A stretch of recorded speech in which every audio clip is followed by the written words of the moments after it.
Greetings, any awesome, warm, positive vibration. So shout out to all my early risers. I've been up within some mornings. Before I go into my movement practice and cleaning, I just sit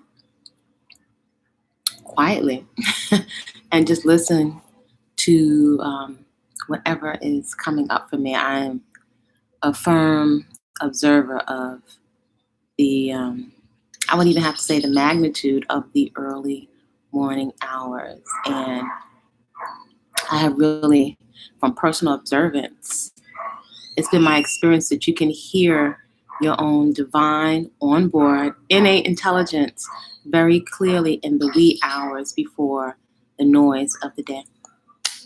So this is Body-Culinary. And if you haven't been on the channel before, welcome, and welcome also to those returning to the channel. So on this channel, I share motivation to start growing some kind of food wherever you are, not just for security purposes, but also because I have observed and experienced that it's going to give you some hidden surprises, some things that you've been working on, and perhaps in your personal development, maybe even around your weight or your skin. Growing something and nurturing plants is going to give you some surprises about yourself. And there are some things that you can read in a book, and there are some things that you can only experience. And some folks may sometimes be frustrated, like, give me the answer, give me the answer. But there are some things to be experienced, because even as a fitness coach, as a nutritionist, as a chef, if I gave you all the programs and all the recipes, if you observe around us, sometimes that's being intellectual and just having the written down information. Many of us may have even experienced and observed that's not enough to make the kinds of sustainable changes and transformation that many of us are looking for. So before I forget, please feel free, if you find any value here, to why not subscribe to the channel and create some positive support for yourself. And also feel free, as you declutter, and I'm always looking for things to declutter and to organize, to perhaps replay some of these short videos just as a support for yourself, because it is really something to be mindful of all of the information.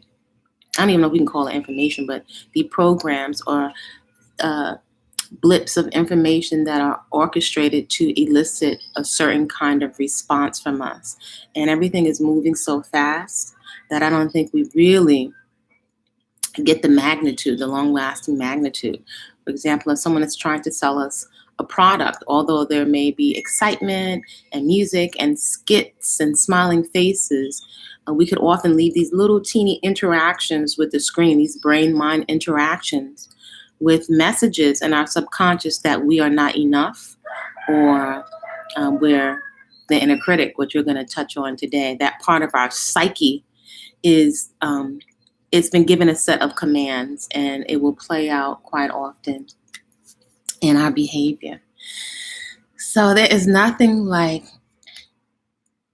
the breath, which is something that we've been exploring here on this channel. Simple, easy, no religion, no gurus, no nothing, just your breath that you have. And just taking a few moments to cultivate the practice of deep breathing to see if it could perhaps have an effect on us being more grounded and aware and actually present in our mind, in our body temples, distinguished from running off with the screenplay, right? Almost imperceptibly, of thoughts and judgments that is going on like a ticker tape all the time. And we're acting out the instructions as if we are the thoughts, if that makes sense. So we're just going to dial into the breath. So you're welcome to find a comfortable position, even if you have to sit up straight in a chair, if you have lower back issues or any kind of back issues or knee issues. You can feel free to sit up in a chair so your spine is nice and long, and pull your chin in back from the screens and roll your shoulders around, down and back, right? So I use my clavicle as a marker, right? Draw your belly button in just a bit to your spine, and we're going to be breathing in through the nose and out through the nose. So we're striving to lengthen the breath so we can be aware and listen and intentionally balance out and synchronize the inhale and the exhale, and just relax and sit and relax deep into your body, which seems so practical, but just to be present is really an accomplishment in the climate that we're in, with so much stimulus coming at us. So we have a nice straight posture with our pelvis tucked under. That means where your hip bones are, your pelvis, the bowl of your pelvis, you're tucking it under. That will help to lengthen your spine. And you're also welcome to take a yoga block and sit it right underneath your glutes to give you a little bit more height, because working with a yoga block, any kind of yoga block, and giving yourself that height can help to open up your hips if you're tight and you're sitting on the floor.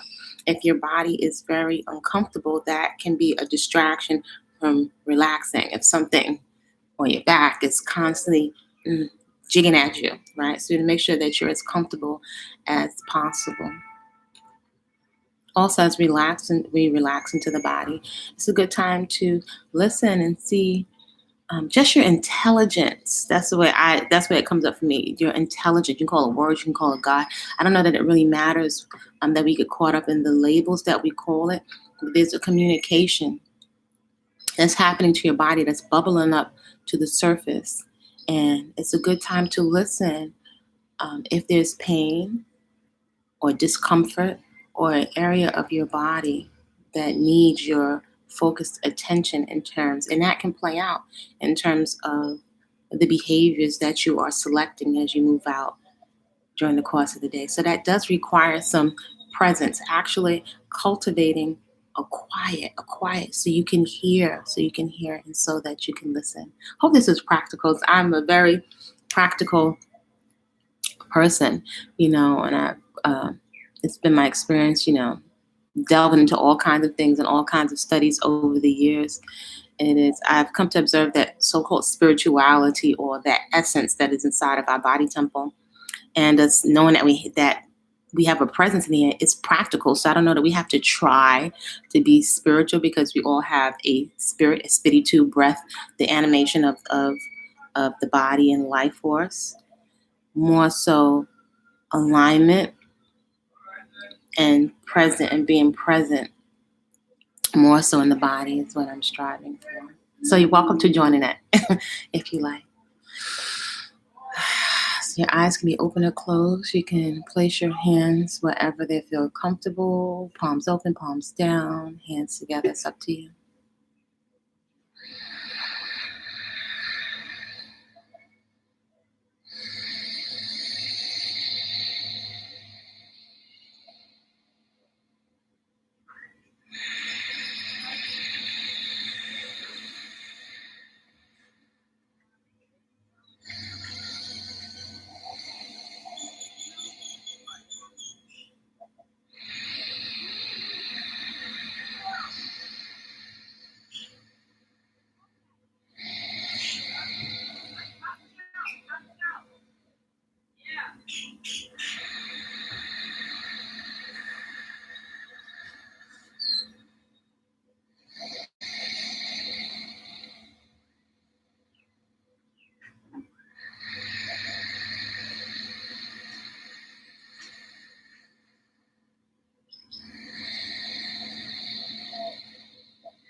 So, how's that for simple but profound? So, maybe perhaps take a note of how you feel in your body when you just take the time to intentionally deep breathe. You can notice if any sounds like ah or come up quite intuitively, quite quite naturally. So this may be a good time to write a few words or sentences in your journal, anything that comes up for you. I like to ask a question of my own onboard divine innate intelligence, like is there something I'm missing? Is there something that I'm avoiding? And to sit quietly and listen, because more than likely, as I'm moving around quietly in the morning, the answer or direction will occur to me, right? That's why we have this brain. That's why we have an individual brain and intelligence. This is also why it's really important to nourish your brain with the most nutrient dense, life giving foods that allow the brain to function optimally without clogging of the arteries, right? Without water and electricity and living fats, not clogging fats, but that have nutrients that are designed for the human body, not merely the entertainment in our mouth, right? I do enjoy food, but not merely the entertainment, while leaving negative deposits that have a chemical, greetings that have a chemical effect on the brain. Right? Do you ever stop to consider, right? As much as we love to eat. I used to be the so-and-so Ritos and the Ingles in the can and the potato chips, barbecue potato chip, addict. Addict. I'm going to call it addict without demonizing myself out of nervous anxiety. So do we ever stop to consider that when we're putting all of these flavored chemicals inside of the body, that guess what's taking the biggest hit?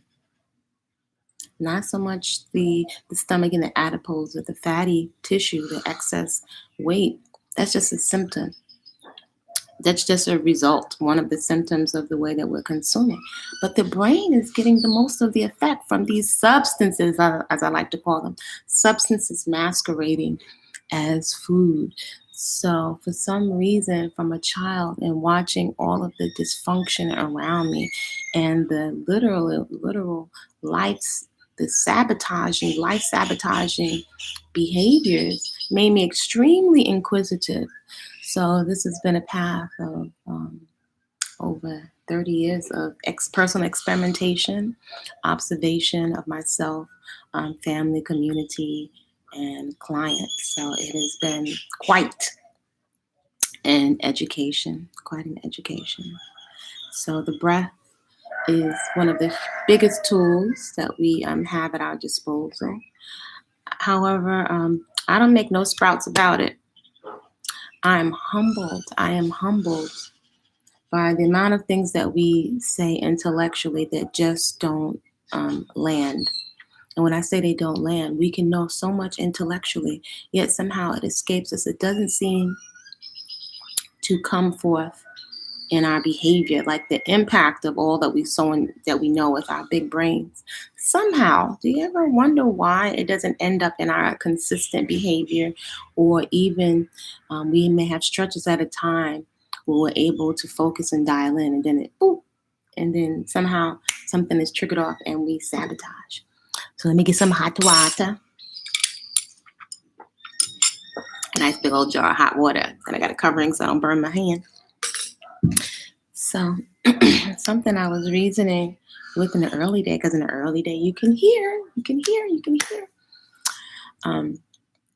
The inner critic. The inner critic. Well, I am not exempt at all. I am not exempt. I would just say, I even used to have clients that used to ask me, don't you smoke this? Don't you eat that? And I would say it's not so much me trying to be disciplined as I'm very aware of the suffering of many of our habits that are supposed to bring us to take the edge off. I'm very present to the long-term effects. And as I've sat on the other end of many clients who have paid with different kinds of diseases and habits from self-sabotaging, just habits that was supposed to take the edge off. They were enough to really put me in check and pause, as well as looking at the results of the health and lack of health in my own family. So again, something can happen. Me eat all this healthy food and doing all that stuff. Something can still happen, but I feel better I feel more in integrity, taking 110% responsibility for my life. So anyway, in the early hours, when I listen, sometimes I listen because it's a lot going on here in this mental activity, the mental activity of the brain. And so, are you aware of the inner critic? I'm like, wow. Sometimes if we listen, when I say the inner critic, there's a communication. There's a communication that's going on all the time, and there are different types of communication that is causing us to feel different thoughts, and emotions and feelings that usually get played out in behavior because it doesn't stop. The instruction and the direction and the feelings, they don't stop. So eventually we act out of those behaviors. But the inner critic, sometimes, if you ever notice, is quite harsh. It's very, very harsh. Like, even I have been through affirmations and programs, like almost 30 years of positivity, and I would consider myself a generally positive person. But this is a part of the psyche that is so critical. So an interrupt in that cycle. So I'm one that has a curiosity. I have a healthy curiosity, which has been has served me well. If you ever ask a question of like, wow, why is it so harsh? Like, if you ever saw a parent and it looked like they were coming down really, really harshly on a very small child or even an older child, and sometimes you're like, wow, what is that supposed to do? Is that supposed to really inspire this child to behave differently? Or do they think by beating the child or beating the child with harsh words is the intention to scare the child to death? A lot of times we're mimicking, I would say most times, mimicking behaviors from television, social media, today's social media, and also behaviors that we have observed in our parents and the adults around us. That's how humans learn. Even before we learn to speak language, we mimic. And so I don't think we're very present or comprehend the lasting effects of our styles of communication. And what I've observed, and I mentioned several times on this channel, a lot of times, a lot of what we're doing is driven by fear. Now, some of us that may be very accomplished in our education or in our professions may consider maybe like, not me. I'm too smart for that. I'm too grown for that. I'm too experienced for that. I'm not driven by fear. However, have you considered that marketing companies and advertising companies have made it their business, right, to greetings, Tracy, greetings, loved one way, have made it their business to refine and understand the psyche. A lot of times, especially as Afro people, for most folks, we can go into religion because we hold it dear culturally. But however, I have never, in my experience, heard from the church the science and technique of programming fear to elicit a certain kind of response. And so when we listen to that part of our intelligence this morning, I'm going to call it the inner critic, but it can be different things, the different parts of our psyche. It is actually very, very harsh. Like it could say, like, if you listen to the tone, here's what I've heard. Why are you going to do that? We shouldn't do that. I'm not doing nothing. Like the tone, the tone of the inner critic, it is harsh and it could sabotage you. You may be wanting to get up and jump into your movement practice or to exercise. This could be years. And after years of, you don't even realize it's a rhythm. It's ingrained. It's a habit. It has become habitual. I would say almost like a straight jacket. It's almost like a straight jacket around your brain. And you can't seem to find the motivation. And so I am very curious about what drives human behavior. And so it occurred to me, now, anything I say doesn't have to be the truth. This is just one woman's observance, perspective, experience.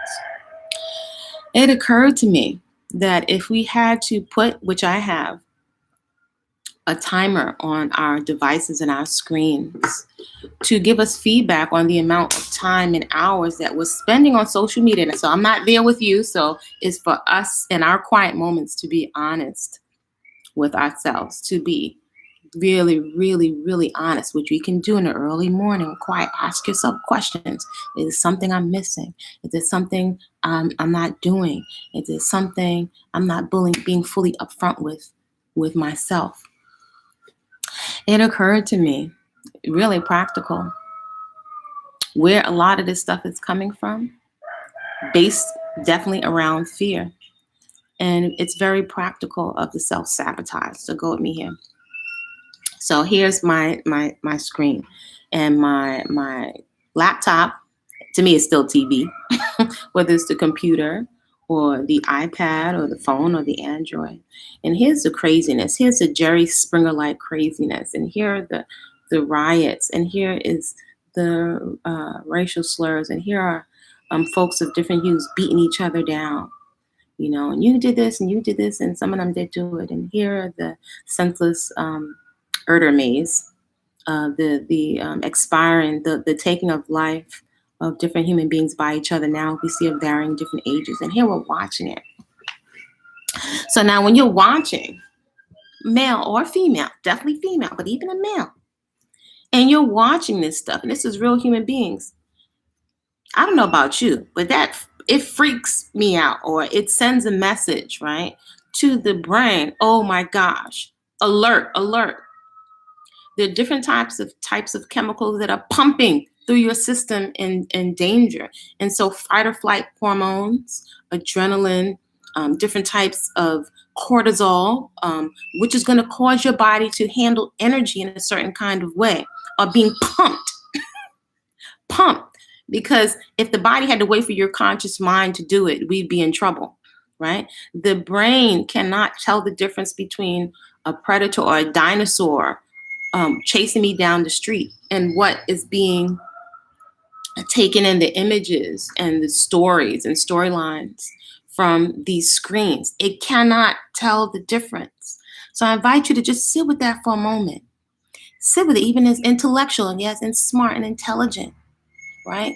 I'm not talking about that, because when we're eating ourselves to the point of deformity, it has nothing to do with logic. And here we beat up on ourselves, and we're beating up on each other for something that is not logical. We are condemning our mothers, and condemning other women, and condemning other human beings. I see morbid obesity all the time. I've seen bulimia. It makes no sense. It makes no sense. So, question, this is not logical. And so a lot of times we will revert to religion, or I make a distinction between spirituality and religion, because we are spirit beings, although people have their different interpretations. Sometimes we revert there in an effort, which makes sense, because we want to feel better. We want relief. We're designed to experience joy. We are trained to avoid discomfort, and safe discomfort, like the plague. Just like if we get bitter herbal tea and expensive herbs and stuff, we want to pour a bunch of sweetener in it. Or we want to binge and do a crazy all-out binge. We'll get a high five from our friends before we do a fast. So we know, I think intuitively, we know this makes no sense. But that primal part of our brain, which companies and marketers have made it their business to understand, to manipulate. So that inner critic, it has a purpose. It has a purpose. And so when you're looking at all this craziness, what's the response? What do you want to do when you're looking at this craziness that's freaking you out? Now this is just my observation. You want to make sure that you keep your eye on it.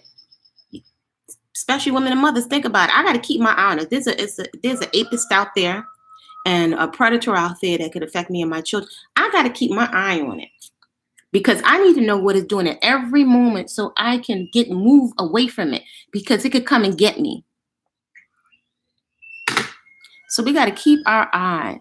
Grace says, I work hard not to watch things like that because the same reason you spoke about. Now, there's a balance because at the same time, if we stay ignorant of it, it's still the subconscious. It still can have the same effect because you don't know. You feel like you're ignorant, so that you can be paranoid. So this is like a puzzle. This is like a puzzle.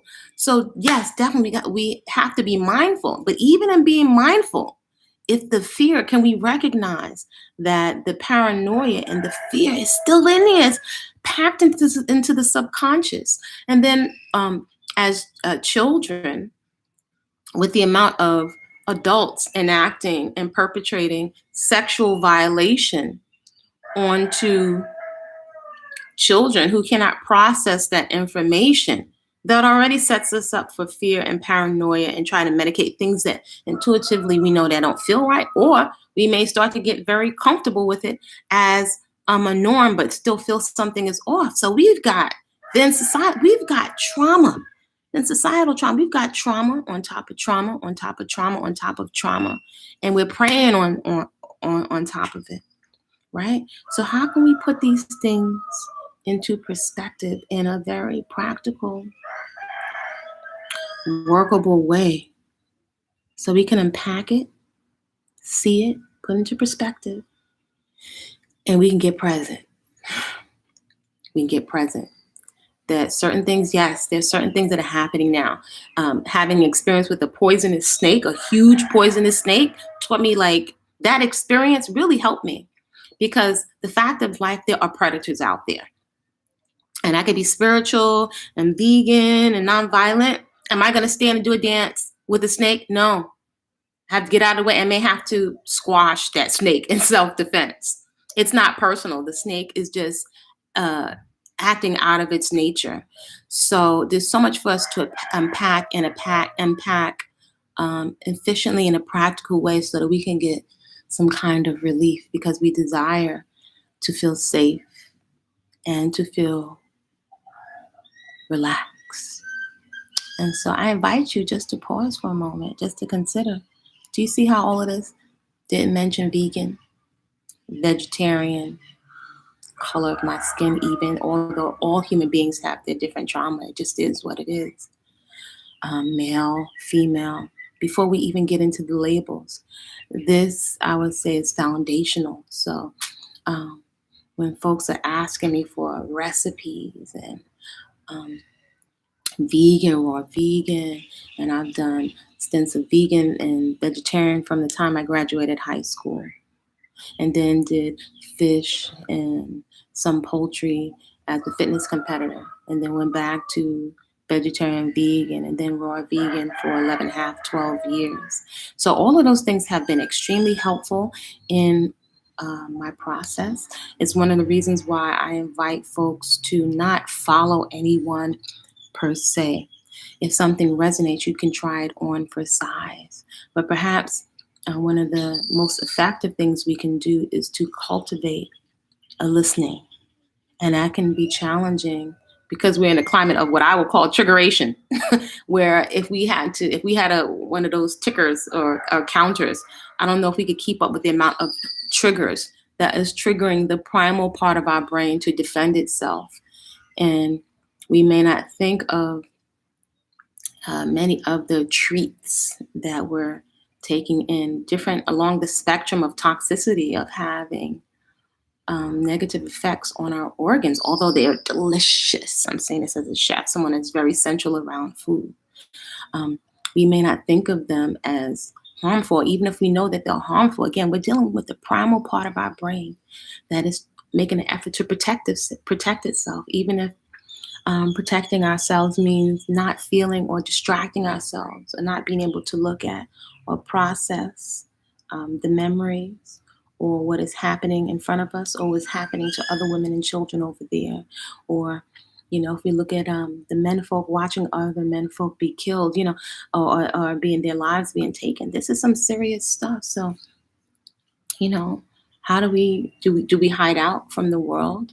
How can we move out and about feeling comfortable and safe and empowered? So these are just some questions to consider if you like. There are a lot of things to unpack. So I would say the shortcut that maybe could perhaps make something that takes 13. Now, I'm not saying bypass, not saying a bypass, because bypasses will lead you right back around to the things that we've been avoiding. But I invite you to consider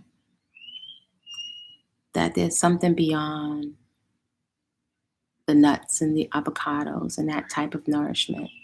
Right? Do we ever think of calm as nourishment?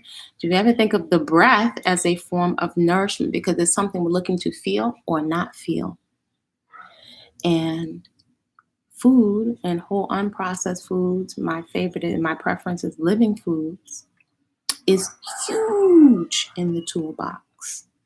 Movement and a movement practice is huge in the toolbox. Two things that have served me that I have never regretted. So, I have never regretted them. But I invite us to consider the roots and the roots of our behaviors, and that I have found is going to require some quiet. So hopefully this can address when some people saying, you got the recipe? Can you give me the recipe? You can give me the recipe.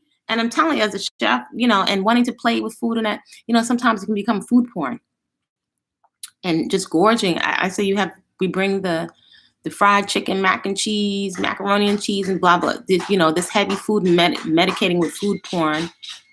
And we put a vegan or even raw vegan label on it. And food should be pleasurable. But firstly, it's fuel. It's fuel.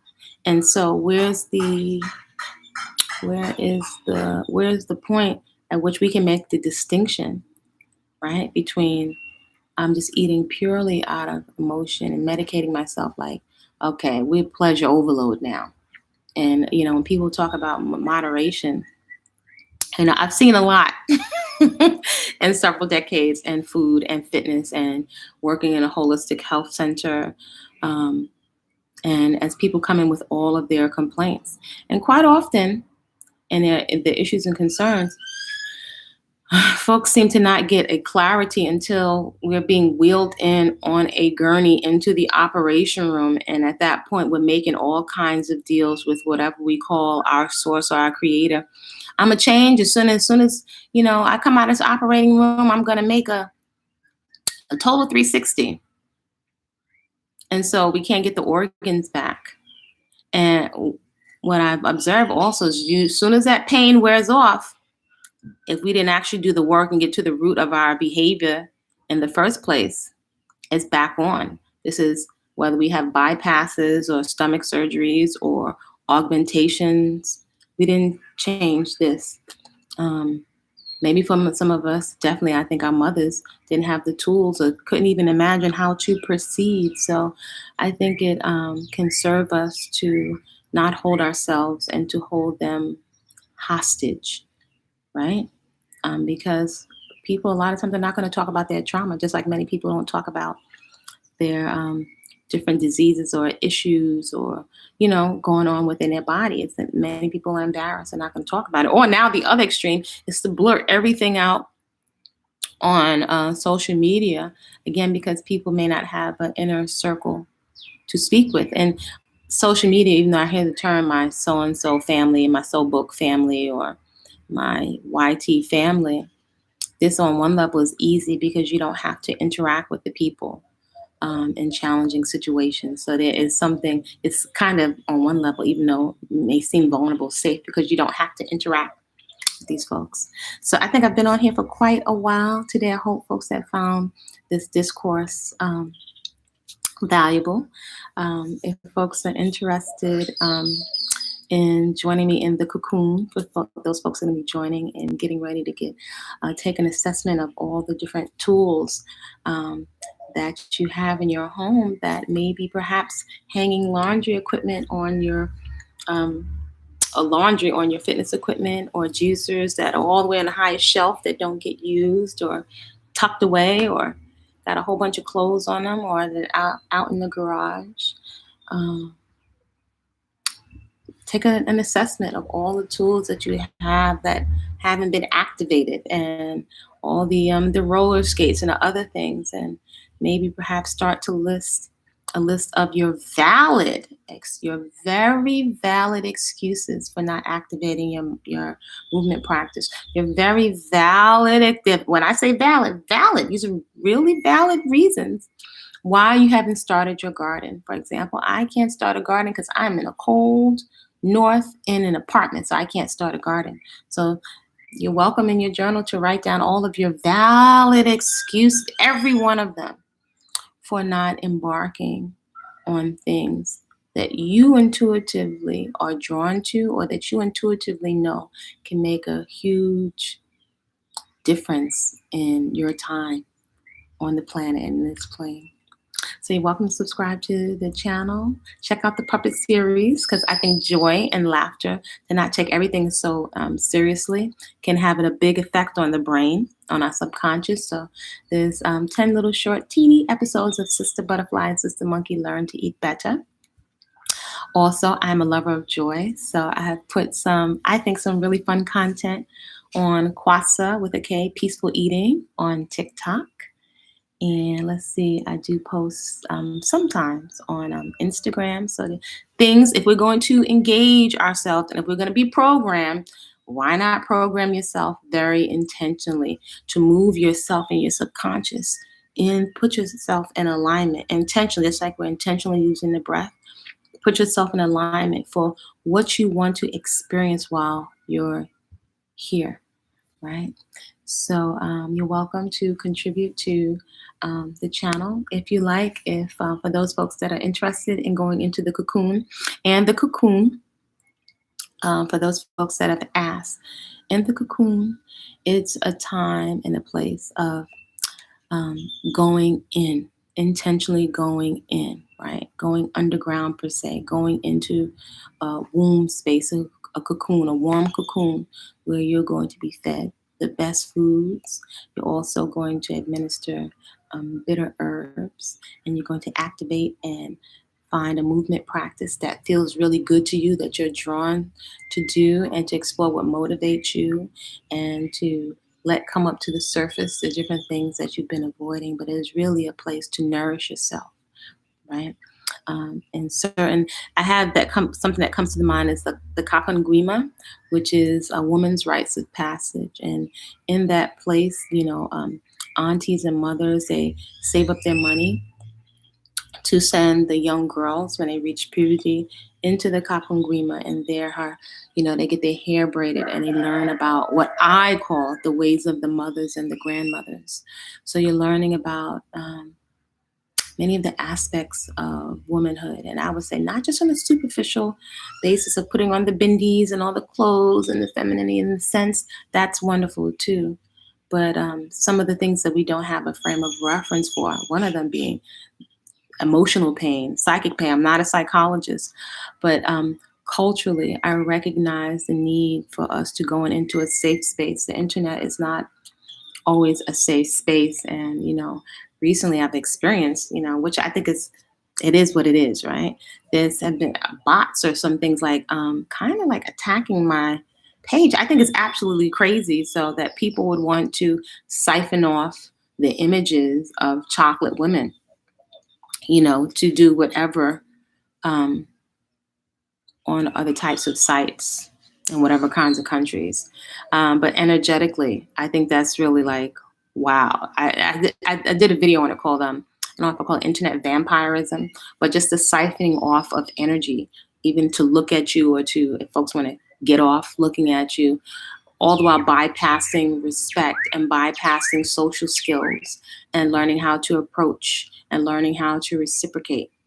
That's what's going on out here. So definitely I will be transferring and to some other platforms that I've been exploring that are more of a safe space, because I think that healthy boundaries and respect are extremely important, because this is one of the reasons why I've observed that many folks, especially women, that we stay overeating and over consuming different types of energy, because we don't feel a safe type of attention where we can relax.